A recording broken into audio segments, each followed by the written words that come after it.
सबसे पहले अपने परम आराध्य परम पूज्य गुरु महाराज साहब, आपके श्री चरणों में हमारा प्रणाम है। पूज्य गुरु माँ, आपके भी चरणों में हमारा प्रणाम है। आज मैं आप लोगों के सामने भगवान बुद्ध के जीवन से संबंधित एक प्रचलित कथा को रखना चाहूंगा। कहा जाता है कि भगवान बुद्ध एक बार अपने शिष्य मंडली के साथ कहीं यात्रा पर निकले हुए थे। गर्मी का दिन था। पूरी शिष्य मंडली गर्मी की वजह से परेशान थी।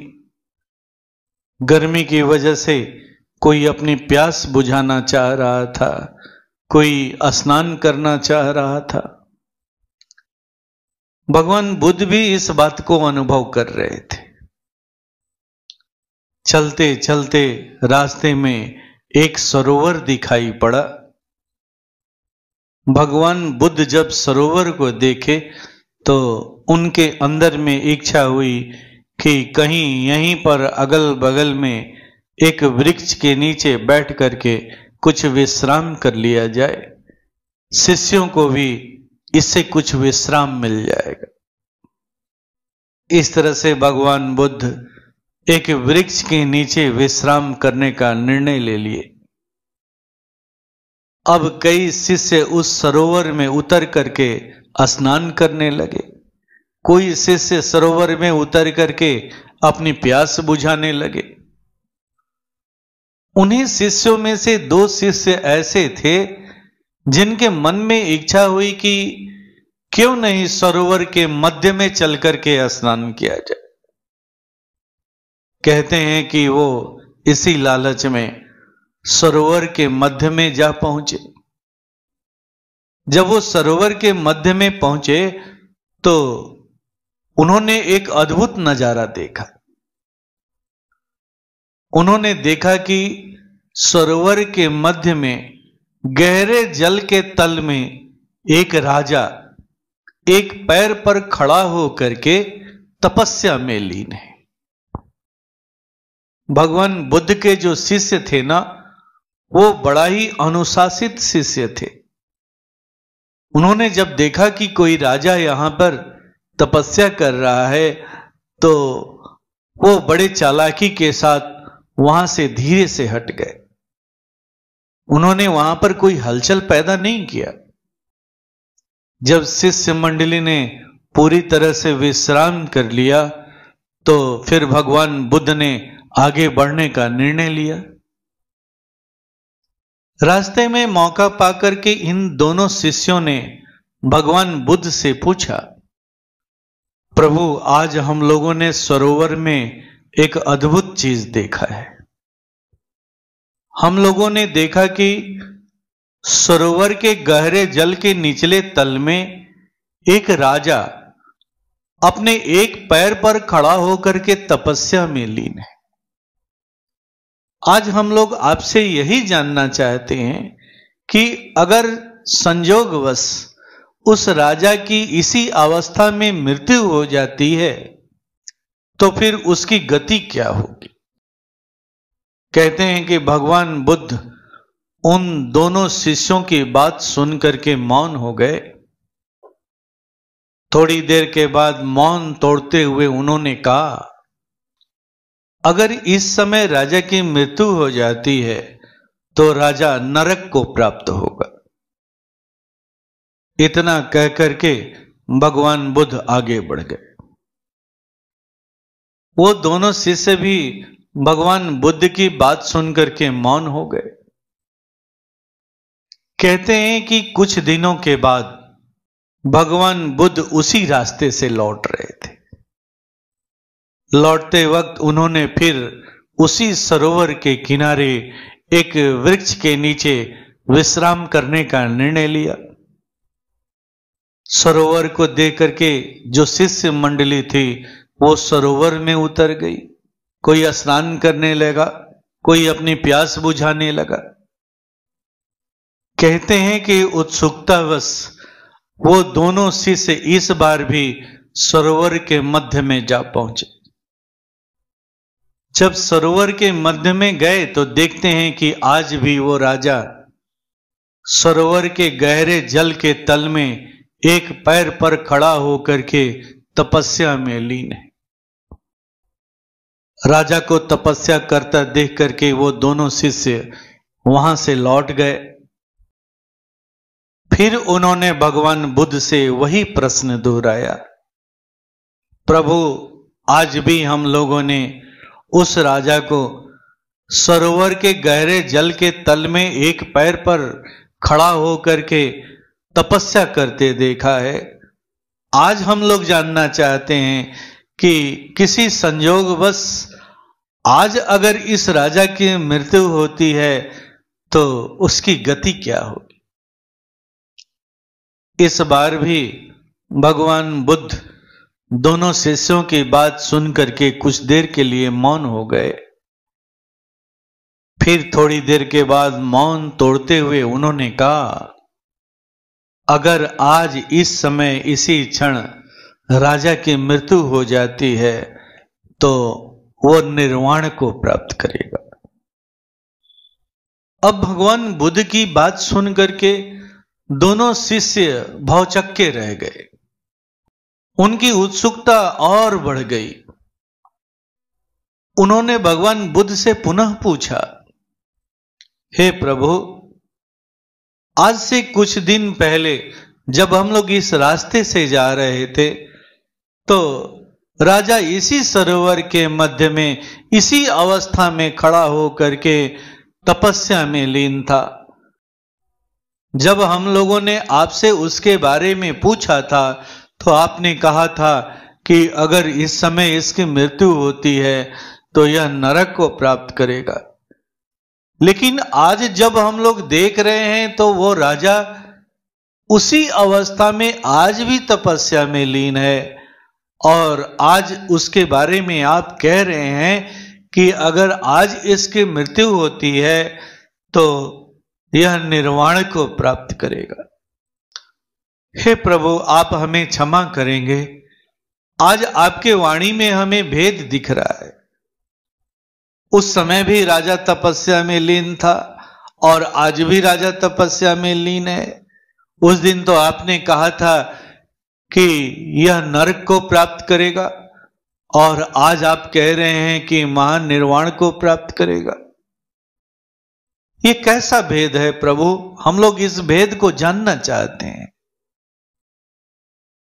कहते हैं कि उन दोनों शिष्यों की बात सुनकर के भगवान बुद्ध मुस्कुराए और उन्होंने उन दोनों शिष्यों के शंकाओं का समाधान करते हुए कहा, एक बात हमेशा याद रखना, कोई भी साधना या कोई भी तपस्या तभी फलित होती है जब उस साधना को करने से, उस तपस्या को करने से मन का भेदभाव मिटता है, हृदय में निर्मलता आती है। साधना चाहे कितनी भी कठोर हो, तपस्या चाहे कितनी भी कठोर हो, साधना के लिए हम चाहे कितनी भी नियमावली का पालन करते हो, अगर हृदय में भेदभाव है, हृदय में निर्मलता नहीं आ रही है तो फिर उस साधना को सफल नहीं माना जाएगा।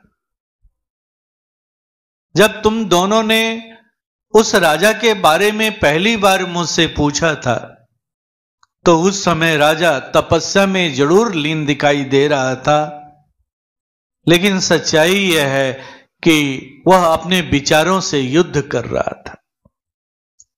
उसकी वृत्तियां बहिर्मुखी बनी हुई थीं। उसके अंतःकरण में बहुत सारे राजाओं के प्रति शत्रुता का भाव पल रहा था, द्वेष का भाव पल रहा था। उसका हृदय पूरी तरह से निर्मल नहीं हो पाया था। इसीलिए मैंने उस समय कहा था कि अगर इस समय राजा की मृत्यु हो जाती है तो राजा को नरक की प्राप्ति होगी। लेकिन राजा लगातार अपने अभ्यास में लगा रहा, तपस्या में लीन रहा और आज जब तुम लोगों ने उसके बारे में पूछा तो मैंने अनुभव किया कि आज राजा की आंतरिक अवस्था बदल चुकी है। अब उसके हृदय में किसी के प्रति ऊंच नीच का भाव नहीं है, किसी के प्रति कोई ईर्ष्या द्वेष का भाव नहीं है। वह अपने विचारों से युद्ध कर कर विजयी हो चुका है। अब उसका हृदय निर्मल हो चुका है। जब मैंने इस बात का अनुभव किया तो मैंने आज कहा कि देखो, अगर आज उस राजा की मृत्यु हो जाती है तो वह राजा निर्वाण को प्राप्त करेगा। आज उस राजा के हृदय में किसी के प्रति भी कोई भी ऊंच नीच का भाव नहीं है, कोई भी ईर्ष्या द्वेष का भाव नहीं है, किसी के प्रति भी विरोध का भाव नहीं। आज वो स्वयं के ऊपर विजय प्राप्त कर चुका है। आज हम लोग जितने भी सत्संगी भाई हैं, हमें भी अपने जीवन में इस बात को समझना है। परम पूज्य गुरु महाराज साहब ने हम लोगों को जो साधना दी है, उस साधना से क्या होता है? तो सबसे पहले हमारी वृत्तियां अंतर्मुखी होती है, हमारा अपने अंतर की तरफ खिंचाव बढ़ता है। जब हम अपने अंतर के साम्राज्य में पहुंचते हैं तो हम शांति का अनुभव करते हैं, आनंद का अनुभव करते हैं, हमारा मन स्थिर होने लगता है। जब हमारा मन स्थिर हो जाता है तो हम निर्मलता के अधिकारी बनते हैं। यही वो अवस्था है, यही वो जगह है जहां हम पहुंच करके भगवान को समझ सकते हैं, ईश्वर को समझ सकते हैं, अपने गुरु को समझ सकते हैं। अगर हम चाहें कि बिना यहां पहुंचे अपने गुरु को समझ ले, गुरु के किसी इशारा को समझ लें, ईश्वर को समझ लें, भगवान को समझ लें, तो कभी भी नहीं समझ सकते। भगवान राम भी तो इसी बात को कहते हैं, निर्मल मन जन सो मोहि पावा, मोहि कपट छल छिद्र न भावा। जब तक आपके अंदर में किसी के भी प्रति कल छपट का भाव है, ईर्ष्या द्वेष का भाव है, ऊंच नीच का भाव है, तब तक आप ईश्वर को प्राप्त करने का अधिकारी नहीं बन सकते। अपने गुरु के इशारे को नहीं समझ सकते, अपने गुरु की इच्छा को नहीं समझ सकते, अपने गुरु की कामना को नहीं समझ सकते। हमारे परम आराध्य पूज्य गुरुदेव ने दो बातों पर सबसे ज्यादा बल दिया है। उनका ऐसा मानना रहा है कि एक साधक के अंदर में क्षमाशीलता का गुण होना चाहिए, और दूसरा जो सबसे प्रमुख है वह है कि एक साधक को बार बार प्रयास करना चाहिए कि वह अपने गुरु का मन वाला बन जाए। परम पूज्य गुरु महाराज साहब बार बार इन दोनों बातों पर हमेशा बल देते रहे। एक साधक के जीवन में क्षमा का गुण क्यों होना चाहिए? तो ऐसा इसलिए होना चाहिए कि हमारे अंदर में बहुत सारी चीजें ऐसी हैं जो अनावश्यक हैं, बिना मतलब की हैं, बिना मतलब के हम उन्हें पाल करके बैठे हुए हैं। जब हमारे अंदर में क्षमा भाव रहता है तो बहुत सारी ऐसी चीजों से हमें मुक्ति मिल जाती, हम हल्का हो जाते। जैसे मान लो हमें कभी किसी ने कुछ कह दिया, या हमने कहीं किसी से कुछ सुन लिया, अब हम करते क्या हैं? तो रोज अपने मन में कुछ न कुछ प्लानिंग करने लगते। जब उससे भेंट होगी तो उसे दिखा देंगे, बदला लेकर के रहेंगे। वो मुझे समझता नहीं है, वो मुझे जानता नहीं है कि मैं कौन हूं। हम तरह तरह की रोज रोज योजनाएं बनाने लगते हैं। इस तरह से हमारे अंदर में न जाने कितनी अनावश्यक चीजें भरी पड़ी, हम इसकी गठरी बांध करके घूमते चलते हैं। ये सारी चीजें हमें भारी किए हुए रहती हैं, ये हमें हल्का नहीं होने देती।